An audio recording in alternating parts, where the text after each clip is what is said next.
आप सभी दर्शकों का हार्दिक स्वागत है। लीजिए आज आपकी मुलाकात भीलवाड़ा के रहने वाले एक समाज सेवक से करवाते हैं।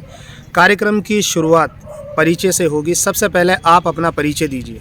मैं खटीक समाज को हार्दिक हाथ जोड़ के अभिनंदन करता हूं कि मैं समाज सेवी चांदकरण खोईवाल भीलवाड़ा के रहने वाला हूं। मेरे पिताजी का नाम मंगीलाल जी खोईवाल है और मैं मजदूरी सेवा श्रमिक मजदूर सेवा मिल में कार्य करता था। 36 साल तक मिल में कार्य किया। उसके बाद में मैंने 1994 से समाज सेवा में लगा हुआ हूँ। समाज सेवा की सेवा बराबर तन मन से धन से कर रहा हूँ और आगे मैं जो भी कोई समाज की जो भी प्रक्रिया होगी वो समाज सेवा के लिए मैं तट पे रहूँगा। समाज से यही मेरी आग्रह है कि भाई समाज हर चीज़ के लिए ठीक है।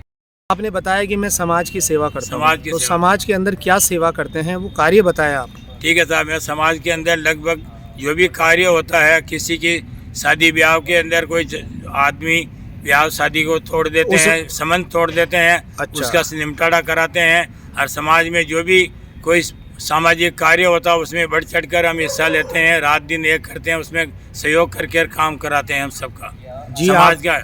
आपने जो बात बताई कि समाज के अंदर जो रिश्ता टूटने वाली जो बात होती है उसको टूटने नहीं देते हो, उसको जोड़ने का प्रयास करते हैं, उनका निपटारा करते हैं बड़े प्रेम से, बहुत प्रेम से समझाइए। इसके अलावा आपने बताया कि कोई भी समाज का कार्यक्रम होता है उसमें आप आगे से आगे बढ़कर भाग लेते हैं।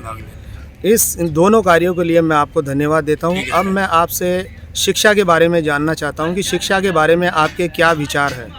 मेरा विचार तो ये साहब, समाज से ये आग्रह करता हूँ कि भाई जिसके भी लड़का लड़की बेटा बेटी हो उसको मजदूरी करके बच्चे बच्ची को पढ़ाने के लिए आप तन मन धन से समाज से आग्रह है कि भाई इनको शिक्षा के लिए आगे बढ़ाओगे तो अपना नाम रोशन होगा, परिवार का नाम रोशन होगा और समाज सेवा में भी वो लगेंगे। और माँ बाप के लिए सब कुछ सेवा ही है। पढ़ाई के लिए एक अनुभव आदमी को जो पढ़ाई हो जाएगी तो आगे जाके कोई नौकरी लगेगा तो वो कामयाब बनेगा। आने वाली उसकी औलाद भी वो शिक्षा के लिए हर चीज़ के लिए प्रयास करेगी।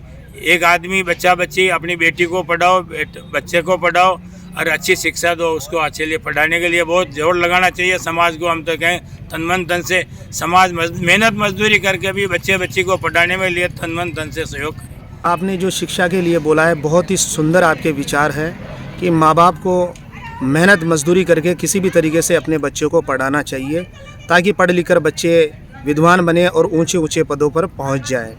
चांदकरण जी, मैं अब आपसे ये भी जानना चाहूँगा, सुखी रहने के लिए क्या शिक्षा ही ज़रूरी है या संस्कार भी ज़रूरी है? सुखी रहने के लिए साहब शिक्षा भी ज़रूरी है। और शिक्षा जो है संस्कार पहले हो तो संस्कार जो मिलना चाहिए बच्चे बच्ची को। माता पिता का बच्चा बच्ची थोड़ा होशियार हुए 5-7 साल का 5 साल का होने के बाद में उनको शिक्षा देना चाहिए। अपने माता को ज़्यादातर जोर देना चाहिए। बच्चे बच्ची को पिता तो फिर भी कहीं मेहनत मजदूरी के लिए जाता है, लेकिन बच्चे बच्ची को शाम पढ़ते ही अपने पास बिठा कर उनसे प्यार से 2 बात करनी चाहिए। बेटे कहाँ जाते हो, पढ़ाई में ध्यान लगा रहे हो कि नहीं लगा रहे हो, आगे हमको कहीं ओलवा नहीं मिले। और आप शिक्षा के ऊपर संस्कार देना जरूरी है कि भाई सुबह बेटे उठते ही पहले आप माता पिता के चरण छुओ। बड़े आदमी काका बाबा जो भी परिवार के अपने रिश्तेदारी में कोई बड़ा आदमी आ जावे, घर पे मेहमान आ जावे तो आप उनके लिए चरण शपथ करो, उनका आशीर्वाद लो। आशीर्वाद लेने से ही आपका भविष्य उल्लभ होगा। समाज से आग्रह करता हूँ कि बच्चे बच्ची को संस्कार के अंदर देते हुए भी आप थोड़ा सा जोर लगावे कि भाई आप किसी गलत रास्ते नहीं जावे और नशा मुक्ति के साथ कोई दूसरा बिगाड़े तो उनके साथ नहीं जाना चाहिए, बुरा काम नहीं करना चाहिए। और ये शिक्षा माता पिता ही दे सकते हैं, दूसरों की कोई नहीं दे सकते हैं। ये हम आग्रह करते हैं समाज के सभी बंधुओं से, माता बहनों से कि अपने अपने बच्चे बच्ची को अच्छे संस्कार दे और अच्छी पढ़ाई के लिए संस्कार के लिए आप बहुत जोर लगा कर बच्चे बच्ची को आगे बढ़ाओ। तो कोई एसपी बनेगा, कोई कलेक्टर बनेगा, कोई तहसीलदार बनेगा तो हमारी समाज का नाम रोशन होगा। कोई एमएलए एमपी बनेगा तो हमारे विकास होगा, समाज का कोई विकास के लिए आगे ध्यान देंगे।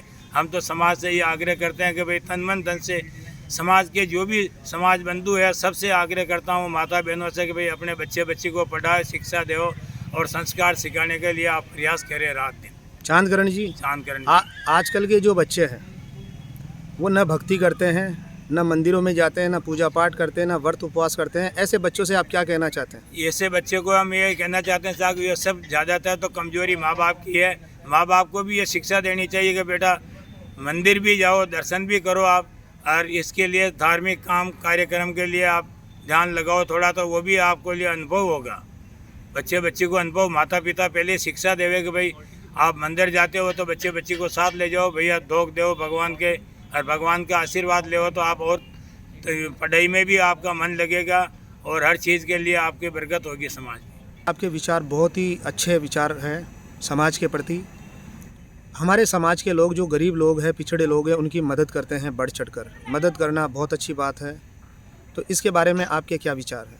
हम तो ये चाहते हैं कि साहब समाज से आग्रह है कि जो भी भामाशाह लोग हैं वो आदमी कोई गरीब वर्ग के जो समाज के आदमी हैं खटीक समाज में, उसके लिए आप कोई थोड़ी बहुत मदद कर कर उसको ऊंचा उठाने के लिए कोशिश करना चाहिए। समाज से आग्रह है कि भाई कोई गरीब आदमी को आप किसी भी तरह से एक दूसरे की टांग मत खींचो और उसको ऊंचा उठाने की कोशिश करो।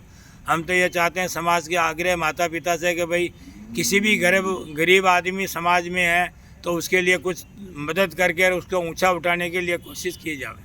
रोजगार के साधन में मदद करें। रोजगार के लिए कहीं किसी को धंधा लग जाएगा तो वह 2 पैसा कमाएगा तो वह आपका वापस चुकाएगा।